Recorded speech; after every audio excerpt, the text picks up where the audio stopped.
Welcome back to Raw Sports Talk. I'm Chris, your favorite stat reader, and we have the AFC Divisional round. We have the Chiefs hosting the Texans, who I'm sure a lot of us, myself included, are surprised they made it this far. And the Chiefs are 8.5-point favorites. The over-under is at 41.5 points.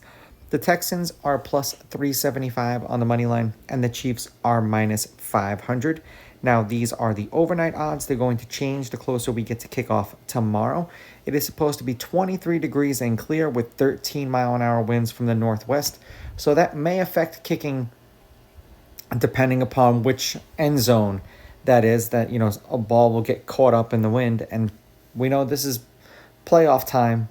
Kicking does actually really make a huge difference. Now, head-to-head, the Chiefs are on a 4-game winning streak against the Texans. The Chiefs are 8-2 against the Texans in their last 10. The home team is 5-5. The favorite is 8-2 on the money line. The favorite is 6-4 against the spread. The over is hitting their last 2. The over is 6-3-1, and the over at 41.5 is 7-3.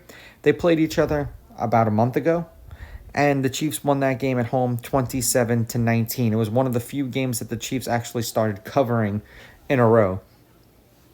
The Texans are 5-5 in their last 10, 5-4-1 against the spread. The over is 5-4-1. The over has hit in the last 2 games that they've played. There was a total of 46, 33, 37, and then 44 points. They lost by 8 to the Chiefs. Then the Ravens absolutely spanked them by 29, and it should have been a lot worse than what it was. Then they beat the Titans by 9, and then they beat the Chargers by 20 points, and it seemed like the way that Justin Herbert went out there and performed that he actually bet on the Texans money line, because 4 interceptions when he's been so good at not turning the ball over all year. Who knows? Maybe it's just a San Diego, LA curse when it comes to not winning playoff games. The Chiefs are 8-2 in their last 10 games. They are 3-7 against the spread. The under is 6-4, and the under is hitting their last 2 games. We want to call the last game a mulligan because none of the starters played, but it still counts that they lost 38-0. 28 points, then 46 points, 39 points, and then 38 points. They beat the Browns by 14. They covered. They beat the Texans by 8. They covered.